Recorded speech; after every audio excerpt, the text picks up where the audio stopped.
Alright, so my name is Jagoda. I came from Poland.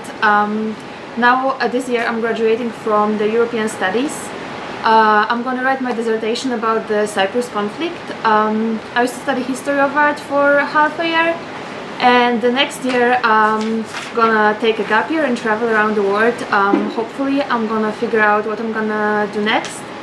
So either I will take a master, or I don't know, I'll find a job or find another country to live. But yeah, you seem quite relaxed, and you came here with a nice idea. I mean, apparently get a quite relevant number of votes, which is lack of sufficient knowledge about political procedures among citizens. Yes. How come that you had this idea?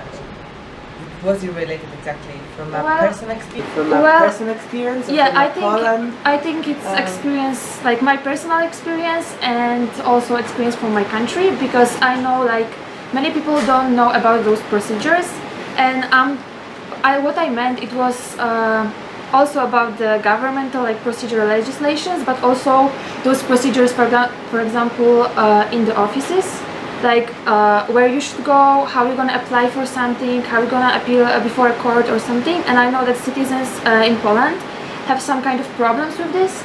So okay, they can for example Google the information, or I don't know, like search somehow, but still I don't think it's sufficient knowledge.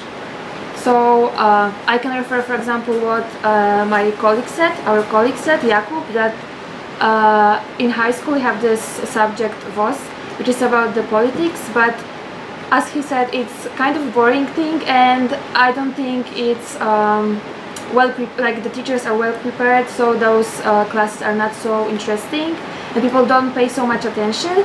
And as an outcome, then you're like finishing high school and you're going for example to university or something, and then your adult life is started.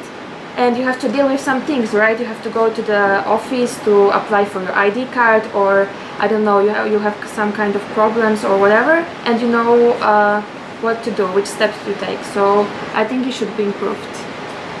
So have you been thinking about increasing these knowledges, for example, in Poland? Yeah, I thought that this technology thing might be very helpful, because we could create some kind of application that people could download and then, for example, search for some kind of treaties or laws or legislations. And of course, via internet or social media, you can also like promote this knowledge. So I think this kind of stuff. And also the most important, I think this classes should be improved. And even from the primary school, you should be like familiar with some kind of political procedures. Like 2/3 of anyone's population are adults who have finished school, so there's no more boss or any kind of class. How are you going to tackle that problem? And the other question is, if they don't know how to use apps or technology, how are you going to, use the technology to bring the knowledge to them? Well, so your first question is like, if you finish high school, you don't have this class anymore, but for example, my solution for this problem would be organizing some kind of workshops or these courses. Like we have a lot of courses in Poland funded by European Union. I think, if I'm not wrong, we are the country that the biggest amount of money was spent for those kind of projects. That, for example, you can sign up for some course and it's like a month or 2 months, and you can gain some certificate. So I think this kind of courses could be organized. And I don't know, like kind of workshops, and also like you could visit website. And the second problem that you said, that not everybody use the technology, so I don't know, like those kind of courses are not like connected with technology. So I know like even older people are like using it, and I think this is the resolution. Why are you sure that older people are using technology? I'm saying not all the people using technology. So those courses could be used instead of technology, like instead of the applications or instead of the websites. Can you bridge the technology and the people who are not using it? Well, also those courses like could be organized some courses for the older people, and actually this is existing in Poland.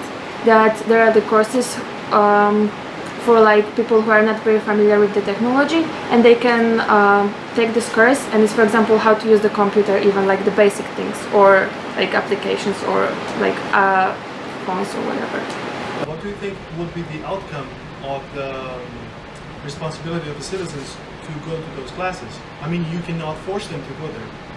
Yeah, but I think my personal opinion is like they would be interested, because I know that they are very confused because they don't know how those system is working, and it's like, you know, sometimes daily problem, because they have to go to the office, like obviously not every day. When they have some problem or some issue to resolve, they go in there, and it's not so usual, so they are stressed about it. So I think they would be up to those kind of activities. And if we organize courses and create applications, how can we motivate and make interested citizens interested to get this knowledge? Well, so I think via social media, first of all, and for example, even like posters on the bus stops, or what is happening in Poland, we have this public communication, and a bunch of people are using public communication, like buses.